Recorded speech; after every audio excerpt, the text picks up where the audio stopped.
So I see it reported that Vivek Ramaswamy's campaign has suspended all of its TV advertising. Now usually that's not a good sign. Usually that's something that happens before a presidential campaign ends up being suspended.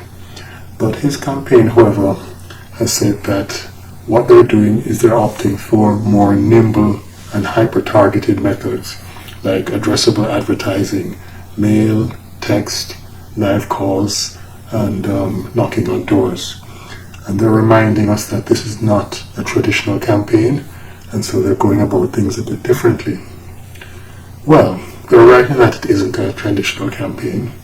You remember that Vivek rocketed from being unknown to becoming a leading contender for the nomination in just a few months.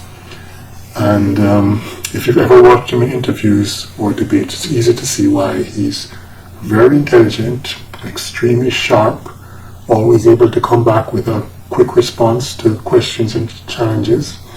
And his answers tend to be very well-reasoned, make a lot of sense, and his proposals sound very practical. Also, he's not afraid to slaughter the sacred cows, and he's taken strong positions on topics that politicians tend to try and avoid, such as abortion, immigration, the pandemic, climate change, US military intervention overseas. So even when you don't agree with his take, the fact that he's willing to stand for something and say what he really thinks out loud, that's something that resonates with a lot of GOP voters. Regardless of all that though, his momentum has stalled over the last several weeks. He's just not moving up. And there are a couple of reasons why I think that this is the case.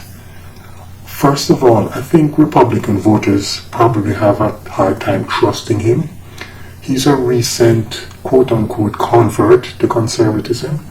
In the past, he's donated to Democrats as well as Republicans. He's voted for independent candidates in presidential elections over the years. And the first time he actually voted Republican for president was for Trump in 2020. So many, I think, are hesitant to nominate him to essentially be the head of the Republican Party when he's so new to the Republican Party. The other issue that I think makes Republicans hesitant is the fact that he's Hindu. I don't know how many Republican voters are going to be honest enough to say it outright, but I think that is an issue for a lot of them.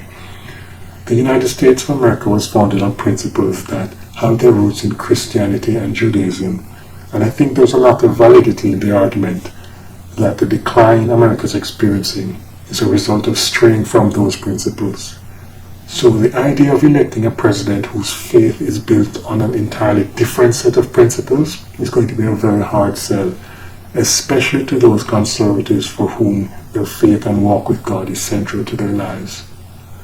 After all, one example of such a Hindu principle which is very un-American is the caste system, which locks people into strictly defined and rigidly separated social classes, not just for life, but for generations.